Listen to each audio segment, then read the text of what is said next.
Hello दोस्तों, नमस्कार। मैं हवा सिंह चहल, संपादक आपका संदेश। दोस्तों, जनसेवक पार्टी जो है, जो हरियाणा जनसेवक पार्टी बलराज सिंह कुंडू जिसके सुप्रीमो हैं, जींद रैली के अंदर गुजरात के पूर्व मुख्यमंत्री शंकर सिंह वाघेला और अहिरवाल के एक बड़े कद के नेता रघु यादव, जो कि बहुत संघर्षशील नेता रहे हैं, मैं उनको करीब काफी सालों से जानता हूं, तो उनका जो बलराज कुंडू को खुला समर्थन है, उससे निश्चित तौर पर हरियाणा जनसेवक पार्टी में काफी मजबूती आई है। तो आइए, आज जींद में उन्होंने जो कुछ कहा मैं उसको आपको सुनाऊंगा। तो उससे पहले अगर आपका संदेश चैनल आपने सब्सक्राइब नहीं किया है तो दोस्तों इसे सब्सक्राइब जरूर कर लें। और दोस्तों, वीडियो आपको अच्छी लगती है तो इस वीडियो को शेयर भी करें और लाइक भी करें। और कहीं ना कहीं किसी चीज की अगर कोई कमी है तो कमेंट करके हमें बताएं। अगर वीडियो आपको अच्छी लगती है तो लाइक करके उस पर कोई ना कोई अपनी राय जरूर रखें। तो आइए, मैं आपको जींद की हरियाणा जन सेवक रैली में उसकी एक वानगी दिखाता हूं, जिसमें दो बड़े नेताओं के भाषण शामिल हैं। तो आइए लिए चलता आपको जींद के एकलव्य स्टेडियम में। भाजपा की ये महारैली में दूर लखनऊ से आपको मिलने आए हुए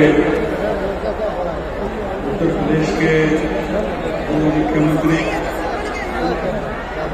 और आने वाले कल की लोकसभा इंडिया, उस इंडिया के मेन आर्किटेक्ट युवा नेता अखिलेश भाई यादव, भाजपा के सुप्रीमो बलराज कुंडू, पार्टी के पदाधिकारी, स्टेज पर विराजमान सब नेतागण, अपने बुजुर्ग गाना और भाइयों, देखिए ये पार्टी हमारे लिए बनती है, प्रजा के लिए बनती है, लोगों के लिए बनती है। पार्टी बदलने के बाद शासन के लिए, पावर के लिए, सत्ता के लिए जब चुनाव आता है, हम सबके बीच में जाकर बातें कहते हैं कि हमको वोट दीजिए, हम आएंगे तो ये करेंगे, वो करेंगे, ये करेंगे। अब आज की जो लोकशाही डेमोक्रेसी, इसमें जो पार्टियां हैं, और जब लोकसभा और हरियाणा की तो विधानसभा और लोकसभा चुनाव आएंगे, उस समय क्या देखना है हमारे लिए, ये कहने के लिए हम आए। लोकशाही अगर हम नहीं रहेंगे, वोटर नहीं रहेगा, तो इलेक्शन का कोई मतलब नहीं है। हम हमारे हिसाब से वोट देते हैं। हम किसान हैं, हमारी एमएसपी जो है वो रेगुलर करिए, लॉ बनाइए, डिक्लेयर करते हैं एमएसपी इतना देंगे, जाइए किसान के घर खरीद करिए, मौका आने पर किसान को मदद करिए। हम महिला है, देश की 50% आबादी हमारी है, पूरी दुनिया हमारे हिसाब से चलती है। हमारी सलामती, हमारी शिक्षा, हमारी सुरक्षा को भी सरकार को देखना है। और हम युवा दल हैं, यूथ है, पढ़ना है, रोजगारी चाहिए, हम सुरक्षा चाहिए। तो यूथ के लिए भी अच्छी नौकरी, अच्छी शिक्षा वो मिलनी चाहिए। 3 बातें जो किसान, महिला और यूथ, इनको अपने हिसाब से सोचना चाहिए कि आने वाले दिनों में कौन पार्टी हमारा कितना भला करेगी। अब जब देश की डेमोक्रेसी के बारे में लोकसभा तकरीबन 3-4 महीने बाकी है, तब लोकशाही बचाने वाले कौन है? सबसे पहले देश की सुप्रीम कोर्ट है। सुप्रीम कोर्ट के ऊपर भी आज प्रश्नार्थ लग रहे हैं। ये जो सरकार दिल्ली में आज की बैठी है, बीजेपी की गवर्नमेंट, सुप्रीम को इंडिपेंडेंटली कितना काम करने देगी, कितना न्याय जो होता है, हम न्याय की उस मंदिर में जाते हैं, बड़े आशा अपेक्षा से न्याय के लिए जाते हैं, सालों तक इंतजार करते, फिर भी न्याय नहीं मिलता। ऐसी सुप्रीम कोर्ट उसके हाथ में देश की लोकशाही का सबसे ज्यादा बड़ा डंडा इनके हाथ में होता है। दूसरा डंडा होता है इलेक्शन कमीशन। इलेक्शन कमीशन के ऊपर भी प्रश्नार्थ लगते हैं, क्या सही इलेक्शन होते हैं? इलेक्शन कमीशन कोई भेदभाव करता है? इलेक्शन कमीशन रूलिंग पार्टी हो या विपक्षी पार्टी होगी, इसमें कोई अपने हिसाब से सही करते हैं नहीं करते हैं? इलेक्शन कमीशन के प्रति बहुत बड़ा प्रश्न लगा है, ये लोग सही नहीं है, रूलिंग पार्टी के फेवर में करते हैं। इनको कोई शर्म नहीं होती है कि हमारे हाथ में देश की बड़ी लोकशाही का चुनाव करवाना है, प्रमाणित चुनाव करवाना है, सही चुनाव करवाना है, न्याय से चुनाव करवाना है। तो नहीं होता है तो आपकी क्या जिम्मेदारी है? बाकी जो सरकार है आपने ईडी, सीबीआई, आईटी, चोर लोग आपकी पार्टी में नहीं है, लगाइए ना ईडी वहां। जितने बदमाश लोग हैं, गुंडे हैं, सब सरकार के चक्कर में अगर बीजेपी की पावर के नीचे नहीं रहेंगे, इनके पीछे ईडी लगेगी, सीबीआई लगेगी, आईटी लगेगी, वो भय से उससे भागकर फिर बीजेपी का आशीर्वाद लेते हैं तो वो पवित्र हो जाता है। आज जो बहुत बड़ा प्रश्न लोकशाही बचाने का है और आने वाले चुनाव में एनडीए वर्सेस इंडिया जो होने जा रहा है, उसमें हमारे अखिलेश भाई का बहुत बड़ा रोल रहने वाला है।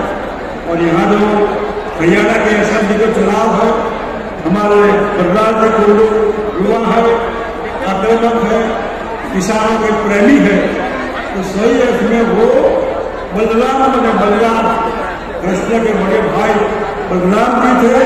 तो हम बलराम जी के पास से अपेक्षा करते हैं, हम बलराम बन के हरियाणा के किसानों का, युवाओं का, महिलाओं का आप सही अर्थ में एक आधार बनिए, इनकी अपेक्षा आशा पूरी करिए। वही शब्द के साथ आपने हमको भी यहाँ बुलाया, हमारी बात सुनी, सम्मान किया, हरियाणा का प्रतीक पगड़ी पहनाई, आपका आभार व्यक्त करते हुए हमारी बात समाप्त करते हैं। जय हिंद, जय हरियाणा। आदरणीय शंकर सिंह वाघेला जी का बहुत बहुत धन्यवाद करते हैं, जिन्होंने अपने राजनीति के अनुभव भी साझा किए और उसके साथ साथ सीधा संदेश दिया है कि यदि हरियाणा प्रांत को बचाना है तो हम सबको मिलकर हरियाणा जनसेवक पार्टी के साथ चलना होगा। एक प्रार्थना और कर रहा हूं, मातृशक्ति से मैं माताओं से हाथ जोड़ के प्रार्थना कर रहा हूं, जब जब आप लोगों को जरूरत पड़ी है, आपका भाई, आपका बेटा आदरणीय मेरे अजीत भाई बलराज कुंडू जी आपके साथ खड़े रहे हैं।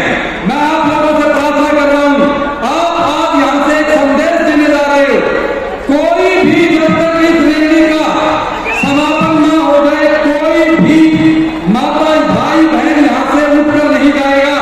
मैं आप लोगों से बस ऐसी ही उम्मीद करता हूं कि हमारा दायित्व और हमारा कर्तव्य बनता है, जो संदेश देने के लिए आप यहाँ आए हो, जो एक संकल्प रैली में आप यहाँ से संकल्प लेने के लिए आए हैं, उस संकल्प को टूटने न दें, क्योंकि संकल्प का कोई विकल्प नहीं होता और जहाँ पे विकल्प नहीं होता वहां पे जीत निश्चित नहीं सुनिश्चित होती है।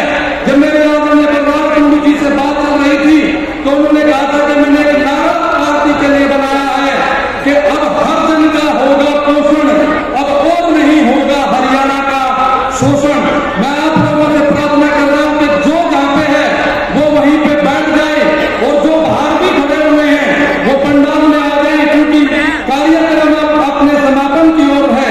मैं सुमित भाई से विनती कर रहा हूं कि हमारे मध्य में अगले जो वक्ता हैं रघु यादव जी, एक्स एमएलए रेवाड़ी हमारे मध्य में हैं, वो भी अपने उम्र की, क्योंकि उन्होंने पूरा जीवन राजनीति की है। रेवाड़ी से एक्स एमएलए रहे हैं रघु यादव। हरियाणा जनसेवक पार्टी के अध्यक्ष और आज इस जनसभा की अध्यक्षता कर रहे माननीय भाई बलराज कुंडू जी और पार्टी की सभा में हमारे मध्य पहुंचे उत्तर प्रदेश के पूर्व मुख्यमंत्री माननीय अखिलेश यादव जी, गुजरात के पूर्व मुख्यमंत्री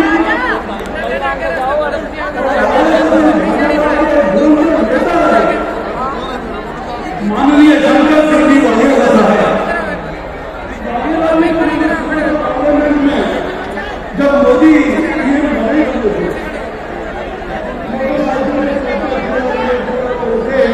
और जिस महीने में आपने मोदी को वहां पर इजाजत दिया था कि ये देश कभी भूल नहीं सकते, आपको पसंद भी करना चाहते थे और आपको सुनना भी चाहते थे। साथियों, फिलहाल बात हरियाणा में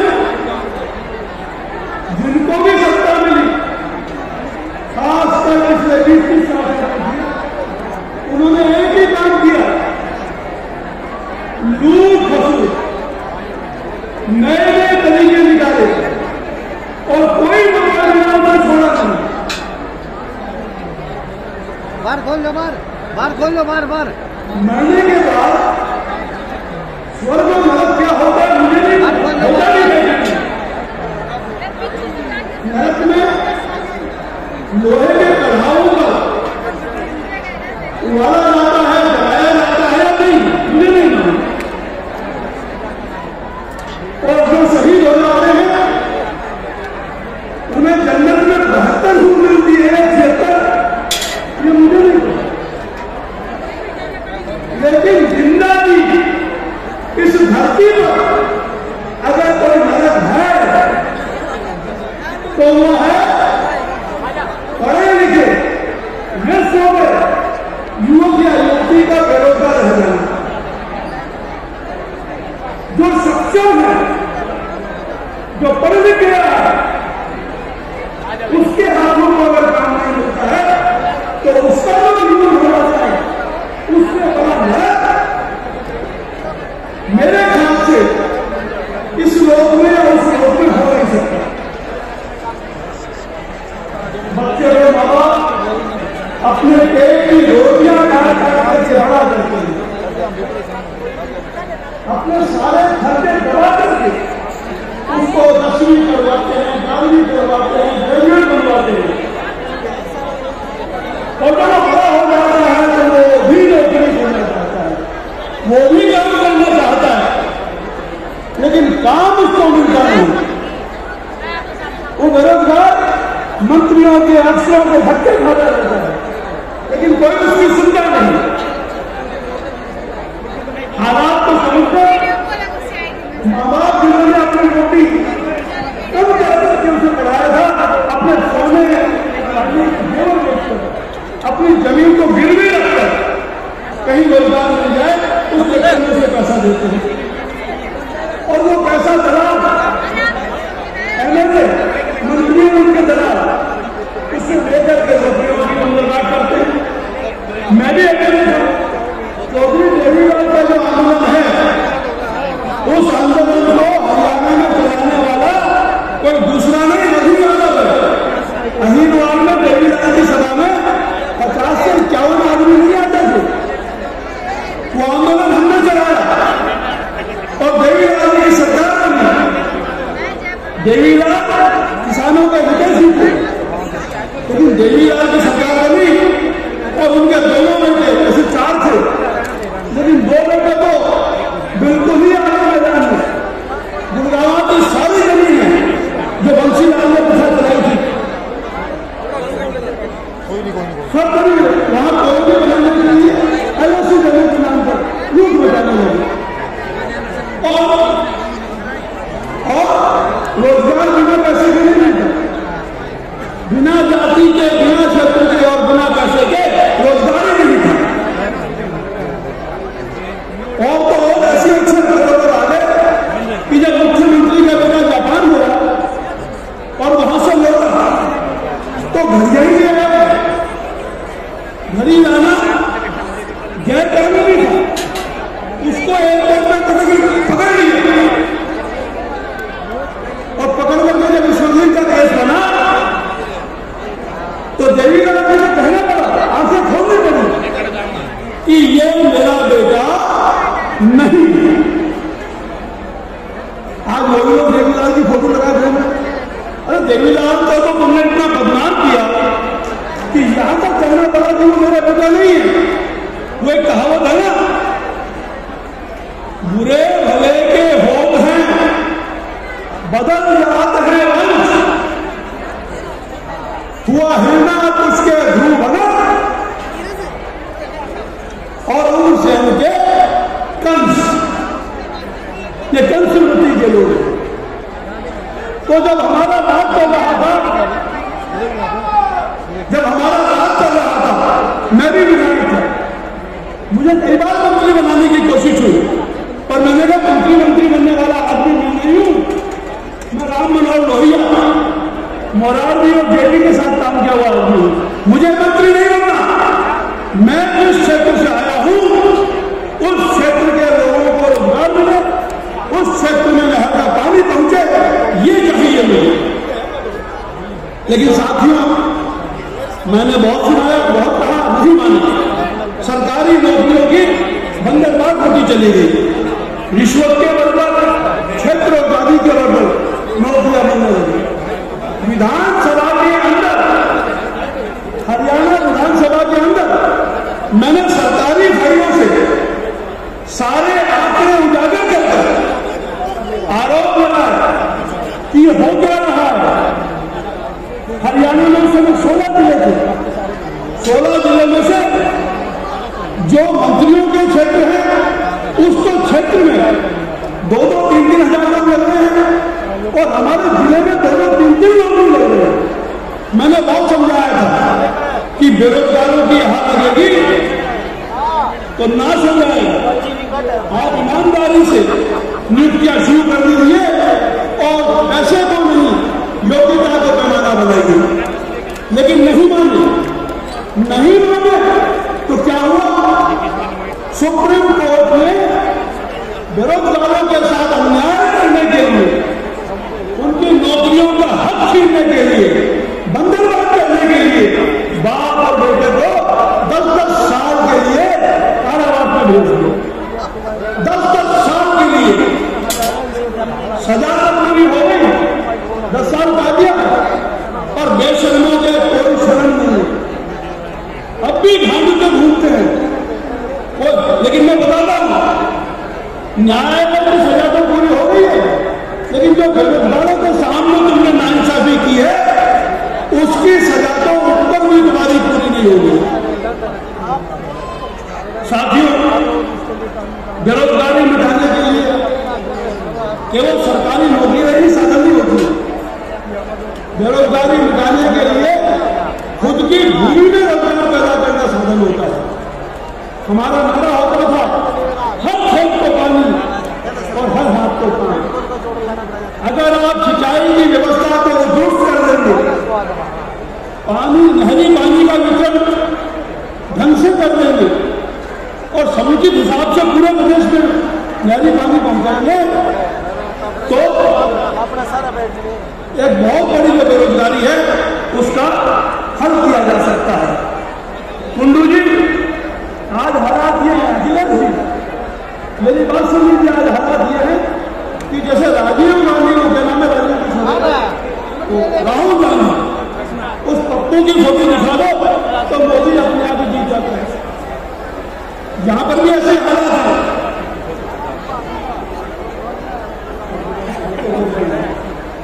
और हरियाणा में फिर हालात है कि अगर हुड्डा की फोटो दिखा दो, अगर फोटो दिखा दो चौटाला की, तो खट्टर के हारने का सवाल ही नहीं होता। तो ऐसे पकड़ मैंने नहीं किए। इसलिए मैं कहने आया हूं कि आज जरूरत है कि बीजेपी के सामने हरियाणा जनसेवक पार्टी और बलराज कुंडू का चेहरा आना चाहिए, तब हरियाणा की जनता में विश्वास जुड़ेगा। और आप ये ना समझे समय कर रहे हैं, क्रांति जब आती है चिंगारी उससे ही आग लग जाती है। बलराज कुंडू उत्साही व्यक्ति है, हौसला रखते हैं। मैंने इन्हें सुना है, नागर चौधरी में मैं इनके साथ गया था, मैं इनके साथ पचकुला में गया था। ये यहाँ रैली कर रहे हैं, ये कोई जनसभा नहीं कर रहे, ये हरियाणा के पूरे क्षेत्र में गए हैं, घर जाकर गाँव-गाँव जाकर लोगों से मिलेंगे और सबको समझ करके आज इन्होंने फैसला किया है। कहने को बहुत कुछ है, वो खुद कहेंगे, लेकिन मिस्टर कुंडू बलराज जी, आपका फैसला मुबारकबाद आपको देता हूँ और आप इस फैसले पर अड़िग रहिए। हरियाणा के अंदर बहुत लोग जो इन बेईमान टोलियों से चुनाव नहीं लड़ना चाहते, ना ही बेईमान टोलियों में शामिल होना चाहते, लेकिन दिक्कत क्या है कि कोई पार्टी पर विकल्प नहीं। आप विकल्प दीजिए, सारे ईमानदार नौजवान जुझारू लोग आपके पीछे लगेंगे और मुझे पूरा विश्वास है, मेरी बात को आप भी भूलिए, अगली सरकार हरियाणा जन पार्टी की बनेगी और मुख्यमंत्री बलराज उसको अगर कोई बड़ा मानता है तो वो आज उसकी गलत फहमी है। बस ये समय है, सही समय आप लेट नहीं है। और अखिलेश जी और माननीय वाघेला साहब और हमारे साथी त्रिलोक जी, इन पार्टियों के यदि हमारा उत्साह बढ़ता है तो हम आपका साथ देंगे, अभी तो आपके साथ रहेगा। आप बढ़िए तो मैं कहूँगा बलराज कुंडू आगे बढ़ो, आपको कहना है हम तुम्हारे साथ हैं, जोर से कहना। किसी के मन में बेईमानी हो तो वो अलग बात है, ऐसी हमें चाहिए, ये सब तरफ कंप्लीट चाहिए। बलराज कुंडू आगे बढ़ो। अरे मेरी आवाज ज्यादा आ रही है, आप लोग से बोलिए, ये वाले भी बोलो, सबको बोलना है बलराज कुंडू आगे बढ़ो,